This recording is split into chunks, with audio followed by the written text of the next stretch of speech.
From CBS News Bay Area, this is the Afternoon Edition. Thanks for joining us for the news at noon. I'm Ann Makovic, and we have our eye on some potential cuts and closures in education here in the Bay Area. School trustees are meeting this afternoon to decide on potential closures of several middle schools and a high school in Santa Rosa. Closures for 3 elementary schools were announced Wednesday night after hours of debate. The district is dealing with a $20 million budget shortfall, and officials say without a decision on closures by today, they're going to have to prepare for staff layoffs. Today's special meeting is set to begin at 3 p.m. On the university level, state lawmakers will hold a public hearing this afternoon in the face of cuts to the athletic department and other programs at Sonoma State. University leaders say a $24 million budget shortfall is to blame for the cuts. Students and faculty are expecting to rally ahead of that hearing, which starts at 2 p.m. To our first alert weather now. Really great day around the Bay Area. Sunny skies. Meteorologist Jessica Birch helping us plan out the days ahead. It's the weekend. It is a beautiful day for us today here in the Bay Area, and a warm one too, especially in our inland areas that are warming up into the upper 60s. Just like San Francisco, actually. It's 65 this afternoon, 65 along the coast down at Half Moon Bay. It's a perfect way to kick off the weekend forecast, and the best part is we're warming up even more as we head into the next couple days. We're also dealing with light winds for the most part. Light winds moving onshore as we head into the afternoon hours, anywhere up to around 15 miles per hour near San Francisco. Around the dinner time hours tonight, it'll be a mild forecast for us today, tomorrow, lasting into this weekend with a little bit of a warm up as we head into next week. Most of our inland areas are sitting in the upper 60s, and we'll see a repeat of that tomorrow. But then we start trickling more 70s into there, just like San Jose, but now we're going to see it in the East Bay and the North Bay too, with sunnier skies as early as Tuesday. What's happening right now actually is there's an atmospheric river just to the north of us, closer to the Pacific Northwest, and we're just getting the leftover clouds as we head into the weekend. So not a lot of rain, no rain actually. We're just going to see cloudy skies until Monday, with dry conditions and sunnier conditions as early as Tuesday. The man accused of shooting and killing United Healthcare CEO Brian Thompson on the streets of Manhattan is expected to appear in court today. Taking a live look at the New York State Supreme Court in Lower Manhattan, where 26-year-old Luigi Mangione is expected to show up at any moment. He is facing murder and terrorism charges. Today, a judge in New York is expected to set Mangione's trial date and make some other paperwork deadlines official. The court appearance is going to be Mangione's first since being arraigned in December. That is when he pleaded not guilty. Mangione also faces federal murder charges, which could carry the death penalty. The Trump administration's Department of Government Efficiency is expected to turn its focus to the Department of Defense. That comes as at least 10,000 laid-off federal workers received notices of termination over the past week. Natalie Brand has the latest from the White House. The list of laid-off federal workers continues to grow. At least 10,000 have lost their jobs. That includes more than 6,000 IRS staffers expected to be terminated by the end of the month. Among the thousands of jobs targeted within Health and Human Services, Katie Sandlin, an educator at the National Institutes of Health. I've worked so hard, and I've just always thought that hard work pays off, and it doesn't feel like that right now. As workers' unions fight back in court, a judge ruled Thursday the firings can continue for now, saying the challenges have to go through the Federal Labor Relations Authority, which handles disputes between unions and federal agencies. This is the chainsaw for bureaucracy. Elon Musk celebrated efforts to slash government using a chainsaw as a prop at the Conservative Political Action Conference Thursday. If all the money is just spent on paying interest on debt, there's no money left for anything. But Republican lawmakers are fielding concerns from constituents back at home. Oregon GOP Congressman Cliff Bentz heard from them at his town hall. And we've been through downsizing before, and you can do it in a way that is humane. Yes. And treats people with dignity. Amen. And doesn't fire them on the spot.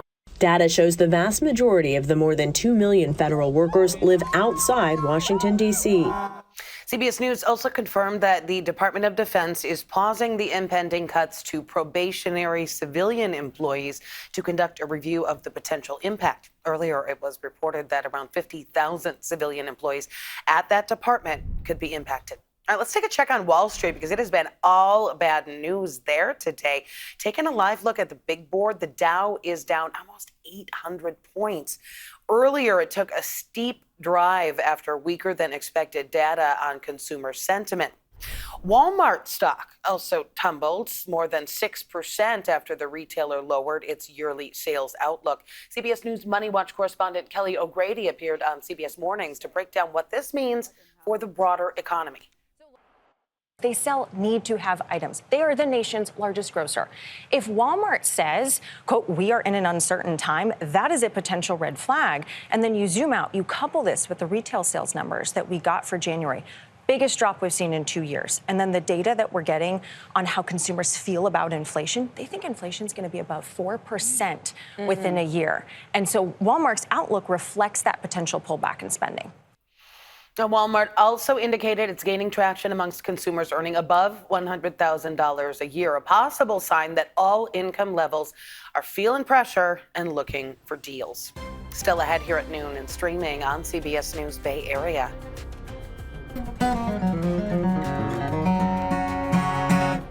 Now, finding a more sustainable solution to the materials needed to make guitars. How a local guitar maker is reimagining his craft. And we're going to take you to this San Francisco sweet spot, people lining up at a new donut hole.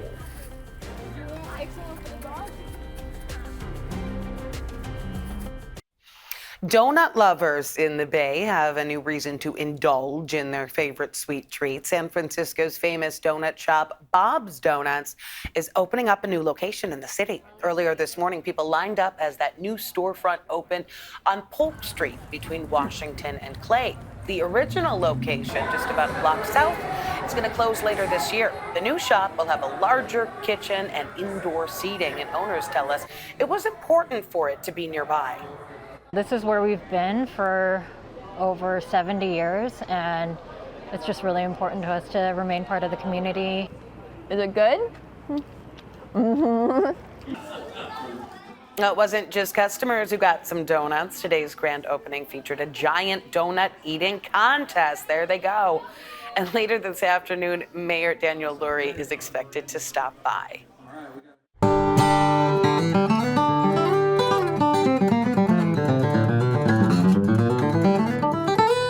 Well, demand for guitars is up, but the trees traditionally used to make them are harder to find. In today's Project Earth, Sarah Donchie shows us how a plan pioneered in California is adding a sustainable option from our own backyard. The sounds of music found in the world's forests are under threat. The widespread destruction of old-growth trees for ranching and farming is making it harder to get the wood traditionally used to make guitars. It's also leading to climate change. It's something that's always in the back of my mind, and I do think about it a lot. Grammy winner and guitar virtuoso Molly Tuttle. Two trees in the forest, one was crooked, one was straight. It's a big problem, and it's hard to really know what to do sometimes. Another guitar virtuoso, one who makes guitars, has a plan. We're going to use wood more wisely from non-traditional sources that are more environmentally sound, and we're going to put trees back in the ground. Bob Taylor of Taylor Guitars. More than 50 years ago, he started making guitars by hand in Southern California. Today, with more than 1,200 employees and 2 factories, Taylor makes more than 700 guitars a day. But the world has changed a lot in 5 decades. We've seen the light that wood is getting more difficult to get, but we're feeling the pain too. Bob Taylor's quest to find more sustainable sources of wood brought him to the edge of a different kind of forest. I find it very important to make sure that we keep urban forests as a part of our cities. Tim Patterson is with West Coast Arborists. There are so many ways that trees are beneficial to us. The family-owned business takes care of urban trees for hundreds of municipalities, public agencies, and communities in 4 different states. There's another utility running under the ground here. Part of the job, removing trees when they pose a hazard. And then even in the back, there's another utility that's kind of the roots already broken up. For every tree we remove, we plant 2 trees. The arborists also created an urban wood recycling program to keep timber out of landfill. They then met Bob Taylor. This tree we're going to take down today and repurpose the wood for Taylor guitar. Taylor has identified several species of urban trees that make great sounding guitars, including chamois ash, red ironbark, and black acacia. They grow abundantly throughout California, even in San Francisco, where we spotted a huge red ironbark near Stern Grove, chamois ash trees in the Haight-Ashbury, and a spectacular black acacia in the Excelsior. Recently in the Central Valley, the arborist took down a large chamois ash tree that was threatening several utilities. A special crane carefully lowered the trunk to the ground where it was processed and then earmarked for milling. Oh, here we go. The milled wood ends up at Taylor Guitars. When I see this, I see the potential of the world changing. We'll make beautiful guitars out of this. The urban guitars are sold around the world, including here at Griffin Stringed Instruments in Palo Alto. Frequently, the topic doesn't even come up as to, what is this wood and where did it come from? Instead, it's like, wow, this sounds great and it looks beautiful. Molly Tuttle first tried out a chamois ash and then red ironbark. Her verdict? Such a cool idea, not only for the sustainability reasons, which is obviously a huge part of it, but I think it's cool for me as a guitar player. I want to play guitars that are made of all sorts of different woods. Woods that provide a strong new voice in an ever-changing world. Well, back to our first alert weather now on this Friday afternoon. It is a lovely one. Taking a live look outside at Santa Clara County from our camera on Black Mountain near Los Altos. You can see plenty of blue skies out there. Let's check back in with meteorologist Jessica Birch. Taking a quick look at what we can expect into this afternoon, we have beautiful warm weather in store for us today with daytime highs topping off in the upper 60s in San Francisco and Oakland, upper 60s off into the East Bay near Antioch, which looks very similar to the north too. And as we make our way down into the Santa Clara Valley, San Jose just had a show off with the 70s in sight for us throughout this afternoon's forecast. It's beautiful, it's mostly sunny, and as we head into the next couple days, we'll actually start to see some clouds rolling in from offshore. It's just the leftovers from an atmospheric river that's actually just to the north of us, impacting the Pacific Northwest as we head into this weekend's forecast. But thanks to high pressure parked just offshore, that's going to keep us mostly dry and a little bit above average when it comes to our temperatures. Now, we will still get some clouds, like I mentioned. It's just the leftovers from the system to the north of us. And extending from Saturday into Sunday, you can even see that system just barely cusping Santa Rosa in the early morning hours on Sunday. They might get a little splash of showers, but the rest of us here in the Bay, dry conditions as we head into Saturday and Sunday and into next week. For the next 6 to 10 days, the Climate Prediction Center is showing drier than normal conditions all throughout the state of California. And on top of that, they're also issuing above normal temperatures throughout the next 6 to 10 days, thanks to that area of high pressure that's parked just offshore. So what does that do for us? Well, it's going to give us daytime highs in the upper 60s and lower 70s throughout all of our inland areas, the East Bay, the Santa Clara Valley, up into wine country too. Of course, we still have those partly cloudy skies until Monday, thanks to that atmospheric river to the north of us, but then we'll see sunnier skies for Tuesday heading into Wednesday with beautiful conditions all throughout mid next week. That means if you have any outdoor activities that you want to do this weekend or early next week, if you have outdoor sports going on, it's going to be stunning. And especially for our friends along the Bay too. Along the coast and in the peninsula, San Francisco, Daly City, all the way down into Redwood City, we'll also hold on tight to upper 60s for the time being. There'll be times where we could even see some 70s trickled in there too, so we'll keep you updated on that here in the Weather Center. For now, back to you.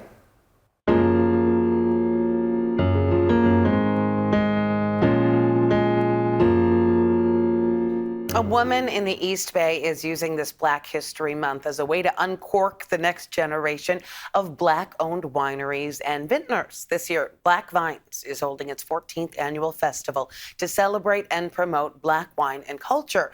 Andrea Nakano spoke with the woman helping foster diversity in the industry.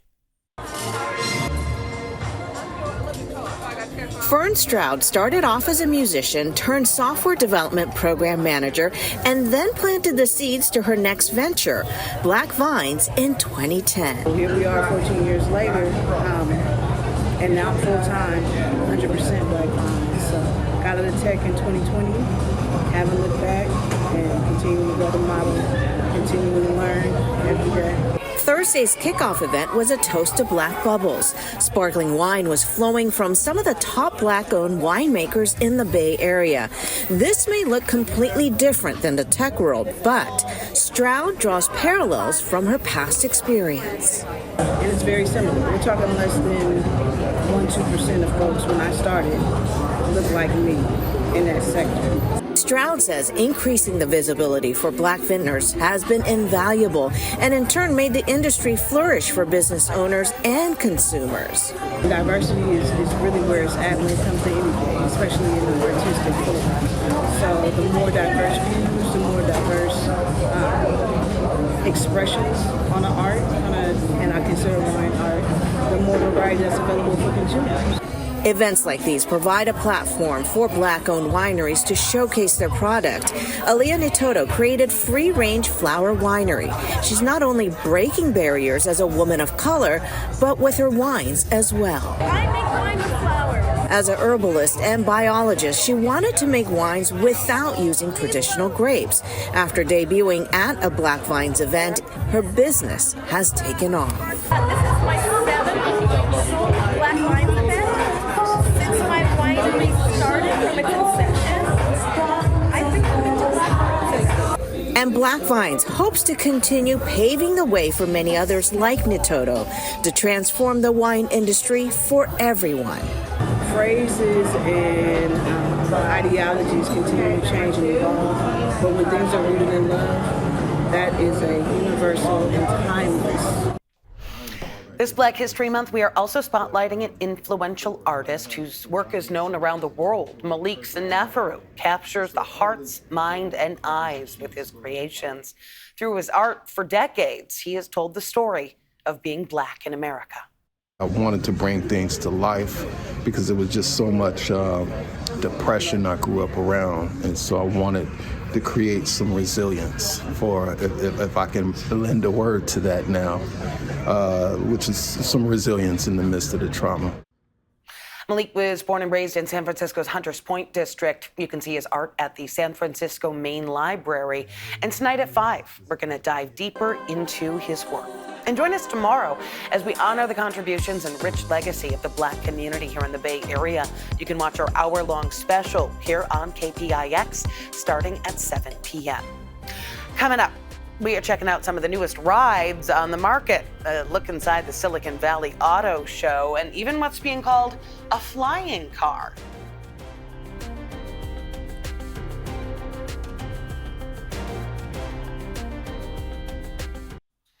If you are in the market for a new car or just want to see some cool stuff, the Silicon Valley Auto Show is happening at the Santa Clara Convention Center this weekend.